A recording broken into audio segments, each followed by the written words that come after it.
Media reports کے مطابق برطانیہ کے مختلف ریلوے اسٹیشنوں پر سائبر حملے دیکھنے میں آئے۔ غیر ملکی میڈیا کے مطابق برطانیہ کے مختلف ریلوے اسٹیشنوں پر سائبر حملے کیے گئے۔ میڈیا رپورٹس میں بتایا گیا ہے کہ سائبر حملوں میں ریلوے اسٹیشنوں کے وائی فائی ہیک کر کے یورپ پر دہشت گرد حملے کا پیغام چلایا گیا ہے۔ رپورٹس کے مطابق متاثرہ اسٹیشنوں میں لندن ایسٹن، مانچسٹر، پکارڈلی اور برمنگھم نیو اسٹریٹ اور گلاسکو سینٹرل بھی شامل ہیں۔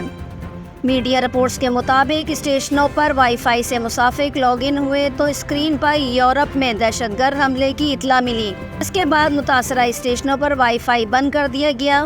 واضح رہے کہ اس سے قبل لندن میں نیشنل ہیلتھ سروس پر بھی سائبر حملے کیے جا چکے ہیں، جس کے بعد اسپتالوں میں آپریشن، خون کے نمونوں کے ٹیسٹوں سمیت مختلف پروسیجرز ملتوی کر دیے گئے تھے۔